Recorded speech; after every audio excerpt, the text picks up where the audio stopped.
তো ফাইনালি দেবদার রঘু ডাকাত সিনেমাটা আসছে, যেটার জন্য আমি খুবই এক্সাইটেড। এই সিনেমাটার অ্যানাউন্সমেন্ট হয়েছিল দেবদার গোলন্দাজ সিনেমাটা যখন আসে, ঠিক 2020 সালে।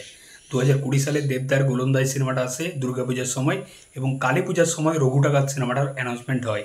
তো এই সিনেমাটার অ্যানাউন্সমেন্ট হওয়ার পর মানে যেরকম হাইপ, যেরকম ক্রেজ উঠেছিল, কিন্তু সিনেমাটা সেলফ হয়ে যায়, বন্ধ হয়ে যায়। নানা রকম কারণ উঠে আসে যে এখনও চিত্রনাট্যর কাজ বাকি আছে, অনেকটা বাজেট লাগবে, যার জন্য বন্ধ। তো এই সব আপডেটগুলো উঠে আসছিল।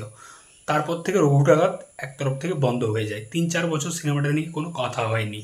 তো রিসেন্টলি আপডেট উঠে আসছে রঘু ডাকাত সিনেমাটা আসছে, এবং এই বছর থেকে তার কাজ শুরু হবে। এবং এসবিএফ এই সিনেমাটার প্রডিউসার, তার সাথে দেব এন্টারটেনমেন্ট ভেঞ্চার্স। এসবিএফ এই বছর দুর্গাপূজায় কোনো সিনেমা আনতে পারেনি, সেটা তাদের আফসোস। তারা একটা সিনেমা আনতো এই বছর, যেটাতে প্রসেনজিৎ, অনির্বাণ অভিনয় করছিল। সিনেমাটা ডিরেক্ট করছিল রাহুল মুখার্জি। সেটার শুটিং নিয়ে প্রচুর বাওয়াল হয়, তারপর থেকে সিনেমাটা কমপ্লিট হয়নি। যাই হোক, তো এই বছর এসবিএফ কোনো সিনেমা আনতে পারছে না দুর্গাপূজায়, কিন্তু তারা 2025-এর দুর্গাপূজাতে এখন থেকে প্ল্যানিং করে রাখছে বড় কিছু সিনেমা আনার জন্য। এবং শোনা যাচ্ছে এই রঘু ডাকাত সিনেমাটাই 2025-এর দুর্গাপূজাতে আসবে।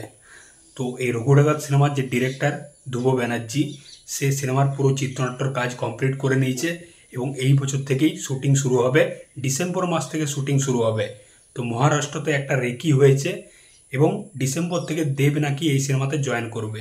কিন্তু আমার মনে হয় দেব ডিসেম্বর থেকে রঘু ডাকাতের শুটিংয়ে জয়েন করতে পারবে না, কারণ এই পুজোতেই তার টেক্কা আছে। তারপর থেকে খাদানের একটা বড় প্রমোশন চাই, কারণ বিগ বাজেটের সিনেমা, অ্যাকশন সিনেমাতে ফিরছে দেব। এবং তারপরে অভিজিৎ সেনের সাথে যে সিনেমাটা, যেটাতে মিঠুন চক্রবর্তী আছে, সিনেমার নাম হচ্ছে প্রতীক্ষা। সেই সিনেমার শুটিংও বাকি আছে, মানে শুটিং শুরু হয়নি। শোনা যাচ্ছিল নভেম্বর ডিসেম্বর করেই শুটিং শুরু হবে।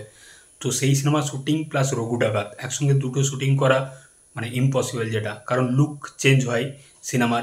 তো সেক্ষেত্রে অসুবিধা হবে। আমার মনে হয় যে রঘু ডাকাতের দেবের যে পোর্শনটা, সেই পোর্শনটা বাদ দিয়ে শুটিংটা হবে, এবং দেব পরে হয়তো রঘু ডাকাতের শুটিংয়ে জয়েন করবে, এরকমটা হবে। তো দেখা যাক রঘু ডাকাতের শুটিং কখন শুরু হয়। আমি তো সিনেমাটা নিয়ে খুবই এক্সাইটেড। মানে দেব অ্যাকশন জনরাতে ফিরছে, সেটা দেখতেই পাচ্ছি আমরা।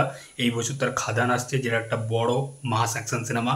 তারপর রঘু ডাকাত, যেটা একটা পিরিয়ডিক অ্যাকশন সিনেমা হতে চলেছে। দেখা যাক। সিনেমার যে ডিরেক্টর ধ্রুব ব্যানার্জি, খুব ভালো একজন ডিরেক্টর। দেবের সাথে গোলন্দাজ সিনেমাটা খুব ভালো বানিয়েছিল, পিরিয়ডিক সিনেমা। তো আশা করছি রঘু ডাকাত সিনেমাটাও খুব ভালো বানাবেন। তো দেখা যাক সিনেমাটা কেমন হয়। আর এই বছর এসবিএফ কোনো সিনেমা আনতে পারেনি, এটা তাদের আফসোস। কিন্তু আগের বছর 2025-এর দুর্গাপূজার জন্য তারা অবশ্যই রঘু ডাকাত আনবে, যেটা আমার মনে হয়। দেখা যাক, তোমাদের কি মতামত অবশ্যই কমেন্ট বক্সে জানাও। দেখা হচ্ছে বস পরের ভিডিওতে। চললাম। এই নতুন চ্যানেলটা ভালো লাগলে অবশ্যই সাবস্ক্রাইব করে রাখো বস। চললাম।